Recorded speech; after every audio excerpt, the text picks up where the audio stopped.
ሰላም ጤና ይስጥልን ተመልካቾቻችን ከአንከር ሚዲያ ዝግጅት ክፍል ያክብሮ ሰላምታችንን እናቀርባለን የዕለቱን ዜናዎች ይዘን መተናል ከዘውትር ተሳታፊያችን ጋር ወደናንተ የምናደርሳቸው መረጃዎች እንድትከታተሉ እንጋብዛለን መልካም ጊዜ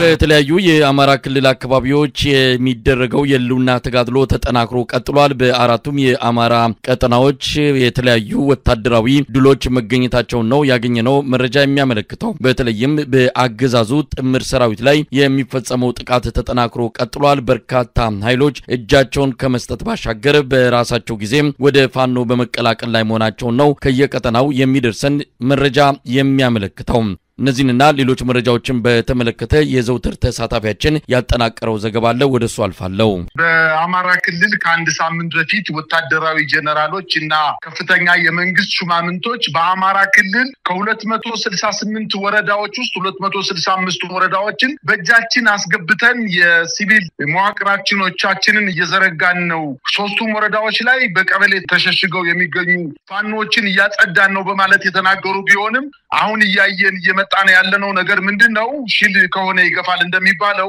በጣም እየገፋ መጥቶ በትልልቅ ከተሞችና በትልልቅ ወታደራዊ ካምፕሌክስ ላይ ጥቃት እየተፈጸመበት መከላከያ ሰራዊቱ እንዲሁ በየሸንተረሩ በየተራራው በየገደሉ እየሞተ እየተበተነ እንደሚገኝ ነው የደረሰኝ መረጃ የሚያመላክተው በተለይ በዛሬው ዕለት በሰሜን ሸዋ ዞን ደራ ወረዳ 5 መኪና ሙሉ የብልጽግና ሰራዊት ወይም የአብይ አህመድ ጥምር ሰራዊት ሲጓዙ ጀማ ወንዝ አካባቢ በፈቃዱ በላይ ክፍለጦር በፈጸመበት የደፈጣ ጥቃት ሙሉ በሙሉ መደምሰሱን ተከትሎ በአሁኑ ሰዓት በአካባቢው የሚገኙ ያገዛዙ ጦር ከጀማ በረሃ ወደ ሰለክሉካ እየሸሹ እንደሚገኙና ከአካባቢው ሙሉ በሙሉ የፋኖ ኃይሎች እንደተቆጣጠሩት ነው የደረሰኝ መረጃ የሚያመላክተው እነዚህ በአምስት ሙሉ ወታደራዊ መኪኖች ታጅበው የነበሩ ኃይሎች ሙሉ በሙሉ ሲደመሰሱ በአካባቢው የነበሩ ምሽግ ሰርተው ተቀምጠው የነበሩ የመከላከያ ሰራዊት አባላት ከአካባቢው በጣም ከፍተኛ ጥቃት በመሆኑና ያጠቃው የሄደው የፋኖ ኃይሎች ከፍተኛ በመሆናቸው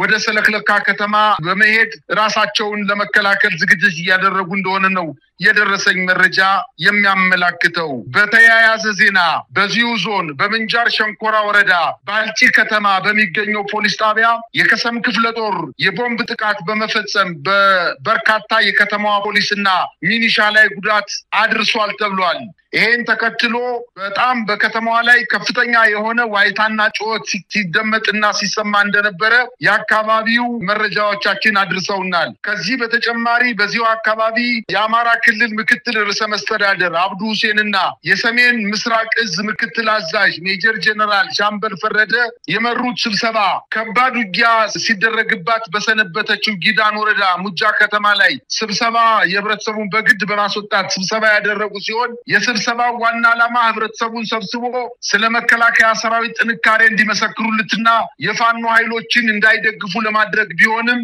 ነገር ግን የተሰበሰበው ኃይል በድፍረት ጽንፈኛ ያላችሁ ልጆቻችንን አታዋርዱ እኛ በእናንተ ነው እየተበደልን ያለነው ለሁሉም ችግሮች ልጆቻችንን አትውቀሱብን ልጁ ሲወቀስበት ማን ደስ ይለዋል በማለት የመለሱላቸው ሲሆን በተለይ አቶ አብዱ ሁሴን ለዚህ ለተጠየቁት ጥያቄ ሲመልሱ እኛ የህብረተሰቡን ችግር ለመፍታት ነው የመጣነው እንዲፈታ ስለሆነ የመጣነው ውጤቱ እንዲቀየር ከፈለጋችሁ እኛን ደግፉ ፋኖንም አውግዙ አለዚያ ግን ችግሩ በዘላቂነት ይቀጥላል በማለት እንደመለሰላቸው ተገልጿል በሌላ አካባቢ የአማራ ፋኖ ብሔራዊ ኃይል ጎጃም ቀጠና ጃዊ ወረዳ ዛሬ ጠዋት በደቂ ቀበሌ የሚገኘው የአድማ ብተና ካምፕ ላይ በከፈቱት ማጥቃት በርካታ የአድማ ብተና የፖሊስና የሚኒሻ ኃይሎች ላይ ከፍተኛ የሆነ ሰብአዊና ቁሳዊ ኪሳራ የደረሰበት ሲሆን ደቂ በተባለችው ወታደራዊ ካምፕ ላይ በርካታ የነፍስ ወከፍ የጦር መሳሪያዎችን ጨምሮ ወታደራዊ ቁሳቁሶችን መማረካቸውን አስታውቀዋል በተያያዘ ዜና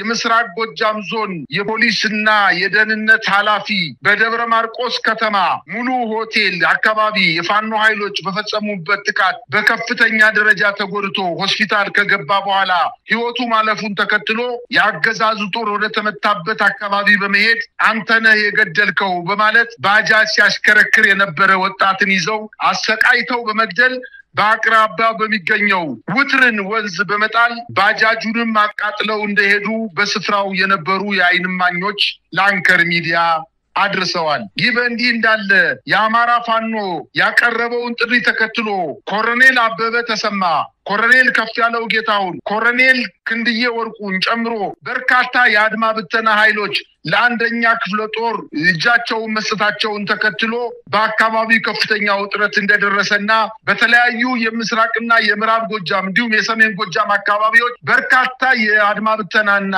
የሚኒሻ እንዲሁም የመከላከያ ሰራዊት አባላት ለተለያዩ ክፍለ ጦሮች እጃቸውን ለፋኖ ኃይሎች እጃቸውን እየሰጡ እንደሆነ የደረሰኝ መረጃ ያመላክታል። በሌላ ዜና በደቡብ ጎንደር ዞን ሜጀር ጄኔራል ውባንታ ባተ ተወርዋሪ ክፍለ ጦር በደራ ወረዳ ከልጫ እስከ ገላውዲዮስና ማህደረ ማርያም አርብ ገበያ ባደረገው ውጊያ ጣና ገላውዲዮስ ክፍለ ጦር ተወርዋሪ ክፍለ ጦርን ለማገዝ ከገላውዲዮስ ቴሌ እስከ ሸሜ ማርያም ድረስ ከባድ ውጊያ ሲያካሂድ የዋለ ሲሆን የአገዛዙ ምስራቅ እዝ 77ኛ ክፍለ ጦር በማህደረ ማርያምና መካነ ኢየሱስ በኩል ወደ ግንዳ ጠመም ከበባ በመፈጸም ለማጥቃት ሲንቀሳቀስ የፋኖ ኃይሎች በበኩላቸው በፎገራ ወረዳ በጉማራ ወንዝ አድርገው የባህር ዳር ጎንደር ዋናውን የአስፓልት መንገድ በመቁረጥ ያልታሰበ ጥቃት በመፈጸም የአገዛዙን የማጥቃት እቅድ በማበላሸት አሰናክለውታል ተብሏል። በአጠቃላይ በዚህ አካባቢ የአገዛዙ 77ኛ 74ኛና 23ኛ እንዲሁም የ303ኛ ኮር ልዩ ኮማንዶ አሰልፎ ለሶስት ተከታታይ ቀናት የሜጀር ጄኔራል ውባንታ ባተን ኮር ለማዳከም ታሳቢ ያደረገው ውጊያ የከፈተ ቢሆንም በበርካታ አውደ ውጊያዎች ተመልሷል በማለት የአካባቢው የዓይን እማኞች አመላክተዋል። የአማራ ፋኖ ብሔራዊ ኃይል ሰሜን አማራ በላይ እዝ ሜጀር ጄኔራል ውባንታ ባተ አንደኛ ኮር ህዝብ ግንኙነት ኃላፊ ፋኖ ሐቃለው ጸጋ አለባቸውም ተናግረዋል። በሌላ ዜና በሰሜን ጎንደር ዞን መረባ ከተማ አካባቢ በነበረው አድማ ብተናና ሚኒሻ ኃይሎች ላይ የፋኖ ኃይሎች ከበባ በማድረግ አጥቅተው በርካቶችን በመደምሰስ ከ30 በላይ የማረኩ ሲሆን ካምፑን ሙሉ በሙሉ ተቆጣጥረውታል። ከግድያ የተረፉት ኃይሎችም ወደ ወንቅ ሸሽተዋል ተብሏል። አካባቢውንም ሙሉ በሙሉ በፋኖ ቁጥጥር ስር በማድረግ በአካባቢው ሰፍሮ የነበረውን የሚኒሻና የአድማ ብተና ኃይል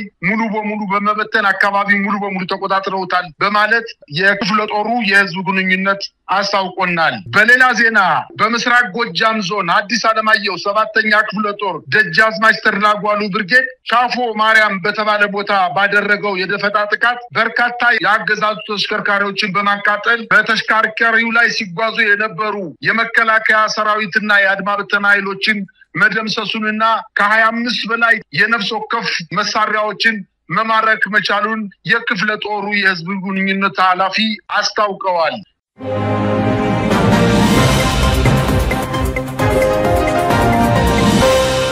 በመላ ኢትዮጵያ የነዳጅ እጥረት መከሰቱ ተገለጸ።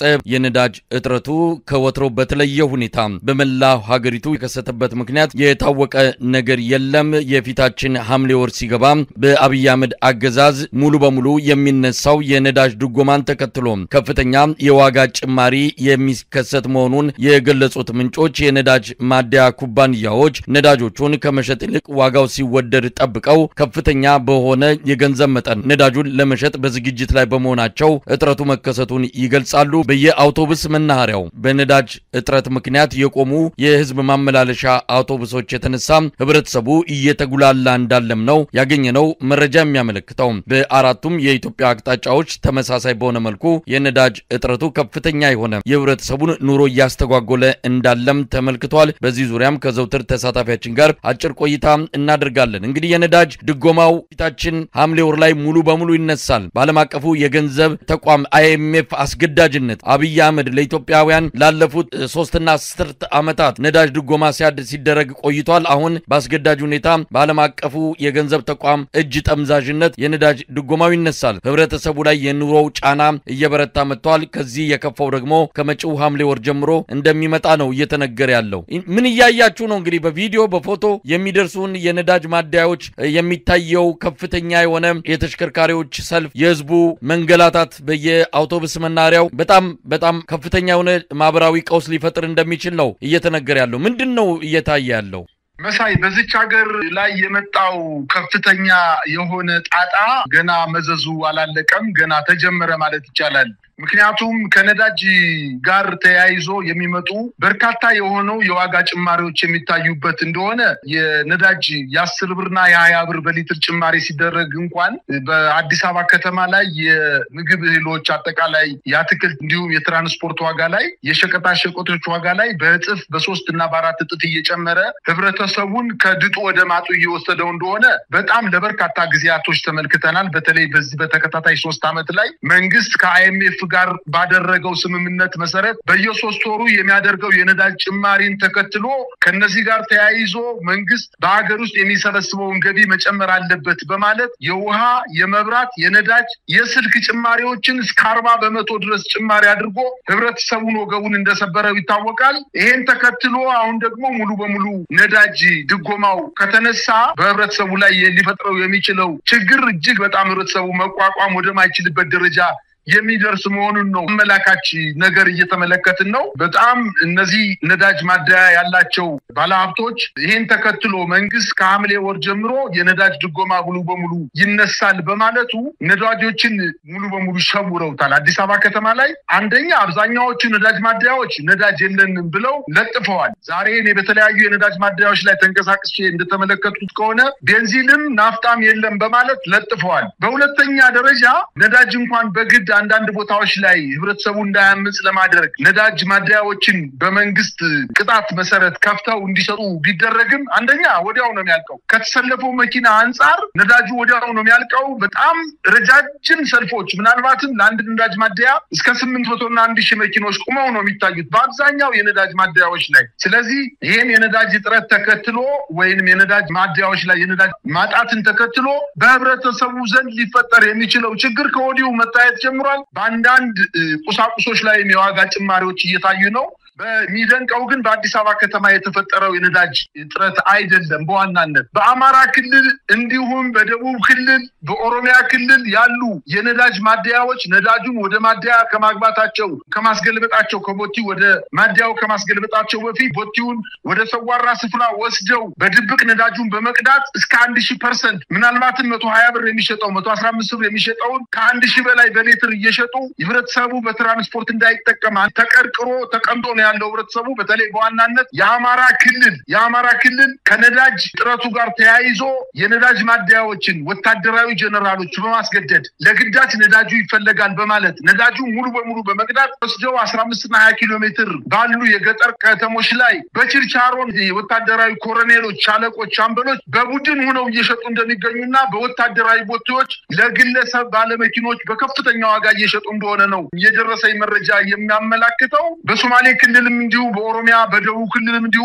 ነዳጆቹ ከኢትዮጵያ ውስጥ ከገቡ በኋላ የመንግስት ባለስልጣናት ወደ ሶማሌ ሀገር ጭነው በመውሰድ ድንበር በማቋረጥ በጥፍ ዋጋ በመሸጥ ከፍተኛ ትርፍ ያካበቱበት እንደሆነ ነው መረዳት የሚቻለው። መሳይ በአጠቃላይ ግን የነዳጅ ጭማሪውን ተከትሎ በአዲስ አበባ ከተማ ላይ ከፍተኛ የሆነ የነዳጅ ሰልፍ እንደተመለከትኩ ነው መናገር የምፈልገው። መሳይ እንግዲህ ይሄ የነዳጅ አጠቃላይ ቀውስ ነው የተፈጠረው። በየጊዜው የነዳጅ ውድነት፣ የነዳጅ እጥረት ነዋሪውን በከፍተኛ ደረጃ መከራ ውስጥ እየከተተን ያለው የነዳጅ እጥረትና የነዳጅ ውድነት ቀጥታ ከኑሮ ጋር የተያያዘ ነው። ምክንያቱም የሸቀጦች ዋጋ በአንድ ጊዜ የሚንር መሆኑ በግልጽ የሚታወቅ ጉዳይ ነው። አሁንም የነዳጅ እጥረትንና በሚቀጥለው የነዳጅ ዋጋ ይጨምራል የሚለው እንደዚሁ አጀንዳው ወይም ወሬው ስለመጣ ከፍተኛ የዋጋ ንረት እየተከሰተ እንዳለ ነው የምንሰማው። አብይ አህመድ ይህንን ሁኔታ እንደሚመጣ ስላወቀ ነው ማደንዘዣ መርፌ የሚሆን መረጃ የለቀቀው። በሚቀጥለው መስከረም ወር ነዳጅ ኢትዮጵያ አውጥታ ለዓለም አቀፉ ገበያ ታቀርባለች የሚል እንደዚሁ እንደተለመደው ማደንዘዣ ወሬዎችን እንዲለቀቅ አድርጓል። በእርግጥ ይሄ እውነት ሊሆን ይችላል የሚታወቅ ነገር የለም። ነዳጅ የምትሸጥ አገር ብዙ መሰረተ ልማቶችን መዘርጋት የተለያዩ ነዳጁን አውጥቶ ለመሸጥ የሚያስችሉ የትራንስፖርት የተለያዩ የማጣሪያ እንደነዚህ አይነት ነገሮችን መገንባት አለባት። እንደው ከኢትዮጵያ ሕዝብ ተሰውሮ ይሄ እየተገነባ ከሆነ አብይና የተወሰኑ ካድሬዎችና ባለስልጣናት የሚያውቁ ሆነው እኛን ለማስደነቅና ምናልባት በዘመኑ አጠራር ሰርፕራይዝ ለማድረግ ከሆነ አብረን መስከረም ላይ እናየዋለን። ነገር ግን ይሄንኑ የነዳጅ እጥረቱን የነዳጅ ድጎማ መነሳቱን ለማስረሳትና መንግስትና ህዝቡ አሁንም በዚህ መከራና ሰቆቃ ውስጥ የተስፋ ዳቦ እየገመጠ እንዲቆይ በአብይ አህመድ በኩል የተለመደውን የተስፋ ቃሎችን ለመስጠት የተደረገ ሙከራ ነው። ለማንኛውም በየቦታው የምናየው ነገር በጣም አደገኛ ነው። በነገራችን ላይ የነዳጅ ዋጋ ድጎማው መነሳቱ ብቻ አይደለም፣ የቫት ጭማሪ ይደረጋል። ነዳጅ እያንዳንዱ ሊትር ላይ የቫት ታክስ ትከፍላለ። እንደከዚህ በፊቱ ድጎማ የለም፣ ጎማው ይነሳል፣ ቫትም ትከፍላለ። ስለዚህ በብዙ እጥፍ ነው የሚጨምረው። መከራው ቃላት ከሚገልጹት በላይ ነው። ለኢትዮጵያ ህዝብ መጪው ዘመን የበለጠ ዳመናማ ጭጋጋማ ነው። ጠቅላይ ሚኒስትሩ በመስከረም ወር ነዳጅ እናወጣለን ብሎ የተናገረው ነገር እንደው በብዙዎቻችን ዘንድ ጥርጣሬ ይፈጥራል ብሎ በፍጹም ሰው መገመት እንደሌለበት ነው። ይሄ በፍጹም ሐሰት ነው። ምክንያቱም ነዳጅ ቁፋሮ በዓለማችን ትልልቅ ሀገሮች ነዳጅ አግኝተው በኢኮኖሚያቸው ምክንያት ነዳጁን ማውጣት ሳይችሉ የቀሩ በርካታ ሀገራት አሉ። ምክንያቱም ትልቅ ኢንዱስትሪ ነው። ምናልባትም ነዳጅን ከማውጣት በላይ ያለ ኢንዱስትሪ አለ ብዬ እኔ አላምንም በግሌ። ይሄንን ነዳጅ ቆፍሮ ያወጣ ለሊት ኢትዮጵያን መርፌ ወግቶ አደንዝዞ እንዳናይ አድርጎን ነው ወይንስ እንደ ወርቅ እንደማውጣት ዝም ብሎ ያንዴ ወርቅ ማሽን ይዞ ጫካ ውስጥ ይዞ ወርቅ ቆፍሮ እንደማውጣት እኮ አይደለም። ወይንም ኦፓል ቆፍሮ እንደማውጣት አልማዝ ቆፍሮ እንደማውጣት አይደለም እኮ ትልቅ ኢንዱስትሪ ነው። ምናልባትም አንድ ወረዳና አንድ ዞን የሚያክል ቦታ ተከልሎ በቃ ተደርጎለት ኢንዱስትሪው ወይም ፋብሪካው መጥቶ የመቆፈሪያ ማሽኖች፣ ማጣሪያ ማሽኖች፣ ሌሎችም ትልልቅ ከየትኛው ቦታ ላይ ነው ይሄ ነገር? ሰው የሌለበት ቦታ ኢትዮጵያ ውስጥ የለም እኮ። ስለዚህ መደበቅም ለምን አስፈለገ?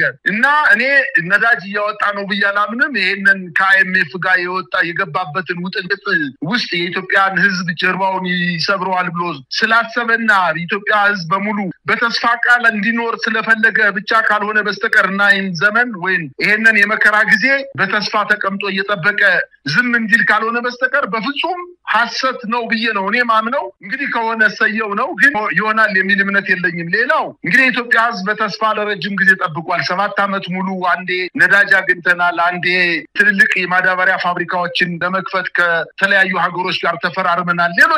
ሌሎችንም የማይታመኑ ነገሮችን ኢህአዴግ ጊዜ የተጀመሩ 10 የስኳር ፋብሪካዎች ተቋርጠው የነበሩ በሙስና የደከሙና የተበሉ ተቋማትን በዚህ 3 እና 4 ወራት ውስጥ አስጀምራለሁ፣ ፋብሪካዎችን አስጀምራለሁ በማለት ሸንኮራ አገዳ እንኳን ያልተተከለባቸው የፋብሪካ ቦታዎች ተመልክተናል። ይሄ በአጠቃላይ በኢትዮጵያ ህዝብ ዘንድ ዛሬ 180 እና 190 ብር 1 ኪሎ ስኳር እየተገዛ ነገር ግን ይህን ካለን 2 ዓመት ሆኖታል። ስለዚህ በአጠቃላይ ሰውየው የሚታመን ቃል እየሰጠ አይደለም ለኢትዮጵያ ህዝብ።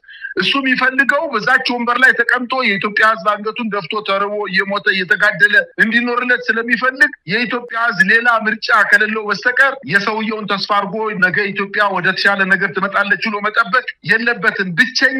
ብቸኛው መንገድ መታገል ብቻ ነው። ምናልባትም መሳይ ኬንያውያን በቀኝ ግዛት ተገዝተው ይሆን እንዴ ለነጻነታቸው የሚታገሉ? እኛ በቀኝ ግዛት ስላልተገዛ እንደው ደንዝዘን ይሆን እንዴ በነገስታቱ በደርግም በኢህአዴግም የተመታንና የአንገታችን የደፋንበት ተጽዕኖ ሊሆን ይችላል እንዴ ብዬ እስከማሰብ ደረጃ ደርሻለሁ። ምክንያቱም የአዲስ አበባ ከተማ ህዝብ ይሄ ሁሉ መከራ እየደረሰበት፣ የኢትዮጵያ ህዝብ ይሄ ሁሉ መከራ እየደረሰበት፣ በተለይ ደግሞ የአማራ ክልል ህዝብ ይሄ ሁሉ ስደት፣ ዋይታ፣ መከራ፣ ቃጠሎ፣ ግድያ፣ እስራት፣ ዘረፋ፣ ክብር መንካት ሁሉ እየደረሰበት እስካሁን ድረስ በአንዳንድ የክልሉ ከተሞች ላይ ብአዴንን ጨምሮ የብአዴን ደጋፊዎች አፋቸውን ሞልተው ብልጽግና ያድንና ሊያሻግርና እያሉ እየተናገሩ ነው የሚገኙት። በአጠቃላይ ግን ይህን ስርዓት ለመጣል ከፍተኛ የሆነ ትግል የሚያስፈልግበት ጊዜ ላይ ነው። አለዚያ ግን አንድ ጊዜ ወገባችን ተሰብሮ ከተቀመጥን መነሻ መንገድ የማናገኝ መሆኑን አውቆ የኢትዮጵያ ህዝብ ወደ ትግል መግባት እንዳለበት ነው ማሳሰብ የምፈልገው መሳይ።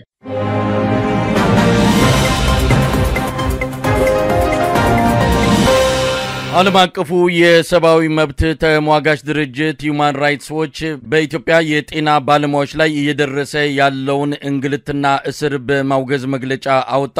የአብይ አህመድ አገዛዝ በአስቸኳይ የታሰሩ የጤና ባለሙያዎችን ከእስር እንዲለቅ ጥሪ አቅርቧል። ለጤና ባለሙያዎች ላቀረቡት ጥያቄም አገዛዙ ምላሽ እንዲሰጥ ነው ዓለም አቀፉ የሰብአዊ መብት ተሟጋች ድርጅት ሂውማን ራይትስ ዎች ጥሪ ያቀረበው። ይህ በእንዲህ እንዳለ ከአብይ አህመድ የጤና ባለሙያዎችን ካደረገበት ንግግር በኋላ በርካታ የጤና ባለሙያዎች እየታሰሩ መሆናቸውን ያገኘነው መረጃ ያመለክታል። የባህር ዳር ከፍተኛ ስፔሻሊስት በአገዛዙ የጸጥታ ኃይሎች ታፍኖ ወደ እስር ቤት መወሰዱን ነው ያገኘነው መረጃ የሚያመለክተው። ይበንዲ እንዳለም የኢትዮጵያ የጤና ባለሙያዎች ንቅናቄ ቦርድ የኢትዮጵያ ሕዝብ ከጎኑ እንዲቆም ጥሪ አቅርቧል። በአብይ አህመድ በቅርቡ የተከናወነው ህዝባዊ መድረክ የጤና ባለሙያውን ጥያቄ ያልመለሰ ይልቅንስ ለጤና ባለሙያው ከስራው ክብርና ዋጋ ያልሰጠ መድረክ ሲል ቅሬታውን ማቅረቡን ነው ያገኘነው መረጃ የሚያመለክተው። ይህን በተመለከተም ከዘውትር ተሳታፊያችን ጋር መጠነኛ ቆይታ አደርጋለሁ። እንግዲህ ዓለም አቀፉ የሰብአዊ መብት ድርጅት በጉዳዩ ላይ ድምጹን አሰምቷል። ኢትዮጵያውያን የጤና ባለሙያዎች በተመለከተ አገዛዙ መፍትሄ እንዲሰጥ ነው ጥሪ ያቀረበው። የታሰሩትም እንዲፈቱ ጠይቋል። ነገር ግን እስሩ እንግልቱና በየቦታው ማዋከቡ እንደቀጠለ ነው መረጃዎች የሚያመለክቱ። መሳይ አባቶች ሞኝ ያሸነፈ እንቢ ብሎ ይላል። ይሄ መንግስት በጣም ጅል መንግስት ነው። ያሸነፈው እንቢ ብሎ ነው። በምክንያት ማሸነፍ አይችልም። ሐኪሞች 12 መሰረታዊ ጥያቄዎችን አቅርበዋል። ከ12ቱ መሰረታዊ ጥያቄዎች ውስጥ ሁለቱ ብቻ ነው የጤና ባለሙያዎችን የሚመለከተው። የግል ጥቅማ ጥቅምን፣ ደሞዝን፣ አልባሳትን፣ አጠቃላይ የስራ ሁኔታን፣ ምቾትን የጠየቁበት ሁለት ነው። 10ሩ ጥያቄ ለኢትዮጵያ ሕዝብ ነው ጥያቄውን ያቀረቡት። የተሻለ የጤና አገልግሎት እንዲያገኝ የህክምና ማዕከላት በቦርድ እንዲተዳደሩ ሌሎችንም ጥያቄዎች ያቀረቡበት መንገድ ለራሳቸው ጥቅም አይደለም። ነገር ግን ጠቅላይ ሚኒስትሩ አንደኛ የሰበሰባቸው ሰዎች ወይንም ለበርካታ ጊዜ ሎቢ ከሰራ በኋላ የሰበሰባቸው ሰዎች የሆስፒታል ዳይሬክተሮች፣ በብልጽግና መንግስት ወይም በጤና ጥበቃ ሚኒስቴር ሹመት የተሰጣቸው አስተዳዳሪዎች፣ ሌሎችም የሜትረን ኃላፊዎች ወይንም በሹመት እዛ ቦታ ላይ በጤና ጣቢያ፣ በሆስፒታል፣ በሪፈራል ሆስፒታል፣ በዩኒቨርሲቲ ሆስፒታሎች ላይ የሚገኙ የስርዓቱ ደጋፊዎችና የስርዓቱ ሹመት ተቋዳሾችን ሰዎችን ወስዶ ሪዞርት ወስዶ በደንብ አድርጎ አብልቶ አጠጥቶ ገላቸውን አጥቦ በምቾት ለ3 እና ለ4 ቀን ምቾት እንዲሰማቸው ካረገ በኋላ ጉብኝት እንዲያደርጉ ካደረገ በኋላ ስብሰባ አስቀምጦ ምን እንዲሉት ነበር የሚፈልገው? ስለዚህ የመንግስት አታላይ ደላይ የደላላ ባህሪ ያት እንዲፈጠር ተደርጎ ያለምንም መፍትሄ ነው ስብሰባው የተጠናቀቀው። የጠየቁትም ጥያቄ የጤና ባለሙያዎችን የሚመለከት አይደለም። ነገር ግን ይሄን ነገር የኢትዮጵያ ሕዝብ በደንብ አድርጎ ጠንቅቆ ከማወቁ በተጨማሪ አሁን ዓለም አቀፍ ድርጅቶች አንተ እንዳልከው ሂውማን ራይትስ ዎችን ጨምሮ ሌሎችም ተቋማት በሚዲያዎቻቸውም በዓለም አቀፍ ሚዲያዎቻቸውም ዘንድ የኢትዮጵያ መንግስት በጤና ባለሙያዎች ላይ እየፈጸመ ያለውን አጠቃላይ ወንጀል እንዲያቆምና ጥያቄዎቻቸውን በአግባቡ እንዲመልስላቸው በማለት የኢትዮጵያን ሕዝብ ጥያቄ የተነሱ የሐኪሞችን ጥያቄ ዓለም አቀፍ ተቋማት እያስተጋቡት እንደሚገኙና ይሄ ስርዓት ነገር ግን ሊሰማ የማይችል ነው። እኔ በጣም መሳይ በጣም በእነዚህ የጤና ባለሙያዎች ከፍተኛ ኩራት ይሰማኛል። ምክንያቱም መጋፈጥ ከሌለባቸው በላይ ሂደው ነው የተጋፈጡት። ይህ ስርዓት አሁንም ቀጥለውበታል በዚህ ትግላቸው። ምናልባትም ከእንግዲህ በኋላ ወደማይመለስ ትግል ውስጥ የሚገቡበት ሁኔታ ነው ያለው። እሱ በእርግጥ አስፈራርቷቸዋል፣ ዝቶባቸዋል። ከ500,000 የማይሞላ ሐኪም ቢያምጽ የትም አይደርስም ብሎ ጠረጴዛ እየደበደበ ከማስፈራራት በዘለለ ምንም የፈጠረው ነገር የለምና በእርግጥ ከአንድ ጠቅላይ ሚኒስትር የሚጠበቀው ጥያቄዎቻቸውን በደንብ አድርጎ አዳምጦ መልስ እንኳን ባይሰጥ ወታደራዊ ስርዓትን የሚያስተምር የሚመስል ጠቅላይ ሚኒስትር ጠረጴዛ እየደበደበ ከፍተኛ ማስፈራራት እየፈጸመ ስብሰባው ያለ ውጤት ነው የተበተነው። ነገር ግን በዚህ የሚያቆም አይደለም፣ እየሄደበት ነው። አሁንም እምቢ ያሉ በፍጹም ጥያቄዎቻችን ካልተመለሱ ትግላችንን እንቀጥላለን ያሉ የተለያዩ ሐኪሞች በተለያዩ ክልሎች ስርዓትና ድብደባ እንዲሁም ማንገላታት እየተፈጸመባቸው እንደሆነ ነው የሰማነው መረጃ የሚያመላክተው። እንዲያውም ግፋ ብሎ ወደፊትም የጤና ባለሙያዎች ማህበርን አግዷል የሚባል መረጃም እየተሰራጨ ነው። ይሄ እንግዲህ ምን ሊፈጠር እንደሚችል ለወደፊቱ በኢትዮጵያ የጤና ስርዓት ላይ አጠቃላይ ከፍተኛ ጉዳት ሊያመጣ እንደሚችል ነው መገመት የሚቻለው። መሳይ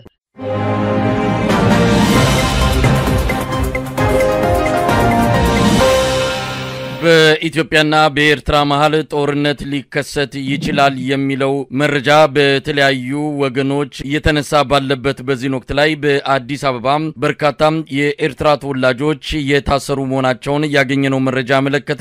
የብልጽግና የዲጂታል ሰራዊት ኤርትራ ወረራ ልትፈጽም ትችላለች በሚል ሰሞኑን በተለያየ መልኩ መረጃዎችን በስፋት ያወጡ እንዳለ መገንዘብ ተችሏል። ይህን ተከትሎም በአዲስ አበባ ኤርትራውያን መታሰራቸው የቀጠለ ሲሆን በርካቶቹ ወደ አልታወቀ እስር ቤትም እየተወሰዱ እንዳለ ነው ከቤተሰብ የተገኘው መረጃ የሚያመለክተው። በአዲስ አበባ ያለውን አጠቃላይ ሁኔታ በተመለከተ የዘውትር ተሳታፊያችን መረጃዎችን ሰብስበዋል። በተለይም ከኤርትራን ባሻገር የትግራይ ተወላጆችና የአማራ ተወላጆችም ጭምር እየታፈኑ እንዳለ ነው መረጃዎችን ሰብስቦ ሊያጋራን የተዘጋጀው። ምንድነው ያለው? እንግዲህ አዲስ አበባ ኤርትራውያን በተለይ ከቅርብ ጊዜ ወዲህ በከፍተኛ ሁኔታ ያገዛዙ የጥቃት ኢላማ መሆናቸው ይታወቃል። አሁን ደግሞ ጦርነት ሊጀመር ይችላል በሚል ስጋት ውስጥ ያለው ያገዛዙ የጸጥታ መዋቅር ኤርትራውያንን እያደነ ይገኛል። ምንድነው ያለው ነገር? መሳይ ከ3 ዓመት በፊት የህወሓትና የፌደራል መንግስቱ ጦርነት ባደረጉበት ሰዓት ጀነራል አበባው ታደሰ እያለቀሰ በደንብ አርጎ እያለቀሰ የኤርትራን ውለታ በደንብ ምናስታውሰው ነው በማለት ጠቅላይ ሚኒስትሩም እንዲሁ በፓርላማ ተገኝተው የኤርትራ ህዝብና መንግስት ነው የኤርትራ መንግስት ብቻ አይደለም የኤርትራን ህዝብ ብቻ አይደለም የኤርትራ ህዝብና መንግስት ለኢትዮጵያ አንድነት አሁን ለተፈጠረብን ችግር ያደረጉት መስዋዕትነት ምንጊዜም በታሪክ ሲታወስ ይኖራል ብለው ነው የተናገሩት። ሌላውም እንዲሁ ሌሎች ጀነራሎችም ባገኙት መድረክ ሁሉ ስለ ኤርትራ መንግስትና ህዝብ ስላደረገላቸው ከባድ ዋጋ መስክረው ገና ይሄ መሰከሩበት እንትን ከጆሮአችን ማቃጨሉን ሳያቆም ዛሬ ደግሞ ኤርትራ ልትወረን ነው ብለው በዲጂታል ሰራዊቶቻቸውን ብቻ ሳይሆን በኢታማጆር ሹሙም በተለያዩ ጦር ጀነራሎችም እንዲሁም በመንግስት የኮሙኒኬሽን ኃላፊም በተለልቅ ሚኒስትሮችም ደረጃ በኤርትራ መንግስት ላይ ከፍተኛ የሆነ ዛቻ ናግጠመኝና እንውረድ ወደ ጦር ሜዳው እንውረድ በማለት የኤርትራ መንግስት እየገፉት ይገኛሉ ወደ ጦርነት። ነገር ግን ጦርነት ካላካሄደ መቆየት የማይችል የሚመስለው ስርዓት አሁን ደግሞ የአሰብን ወደብ ወስዳለው ይገባኛል ቀይ ባህር ይመለከተኛል በማለት ጦርነት ለመክፈት ዝግጅት እያደረገ እንደሆነ ነው አብዛኛው የኢትዮጵያ ህዝብ የሚያምን። ዝግጅት እያደረገ እንደነበረ ብርጌድ ለሐመዱ የሚባል በአገራቸው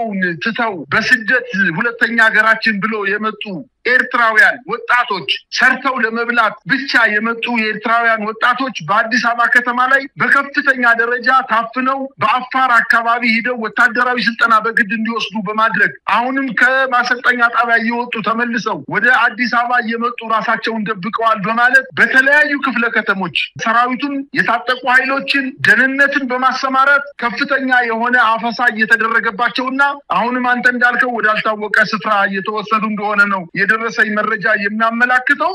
አሁን ደግሞ ዛሬ ከነዚህ ከኤርትራውያን ወንድሞቻችን በተጨማሪ ትግረኛ ተናጋሪ የሆኑ የትግራይ ተወላጆችን ባገኙት አጋጣሚ ሁሉ የኦሮሚያ ክልል ፖሊሶችና የደህንነት አባላት እንዲሁም በተለያዩ አደረጃጀት ውስጥ ያሉ የኦሮሚያ የደህንነት ኃይሎች ታጠቁ መሳሪያ የታጠቁ ኃይሎች በተለያዩ የአዲስ አበባ ከተማ ውስጥ ሰርገው በመግባት እያፈኑ ወዳልታወቀ ስፍራ እየወሰዷቸው እንደሆነና በተለይ በትናንትናውና በዛሬው ዕለት ከፍተኛ የሆነ የኤርትራ ወጣቶች ታፍነው ወዳልታወቀ ስፍራ እንደተወሰዱ ነው የደረሰኝ መረጃ የሚያመላክተው።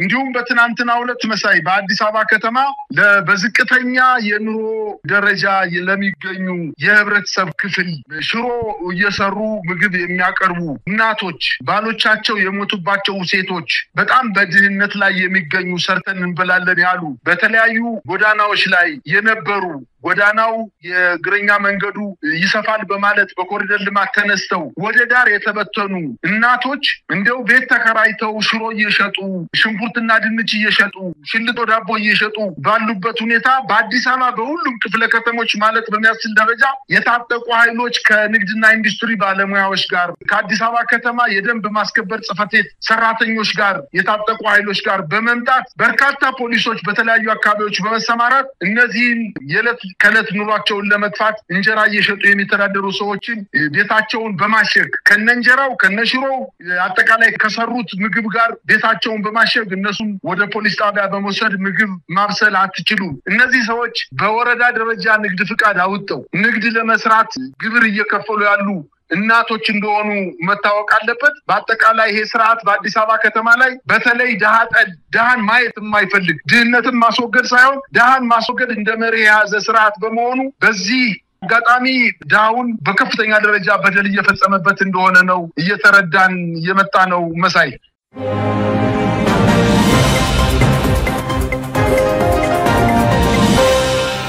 ተመልካቾቻችን የዕለቱ ዜናዎች እነዚህ ነበሩ። ከአንከር ሚዲያ ዝግጅት ክፍል አብራችሁን ስለቆያችሁ ጋናችን እናቀርባለን። ከዘውትር ተሳታፊያችን ጋር በመሆን እንሰናበታለን። ጤና ይስጥልኝ።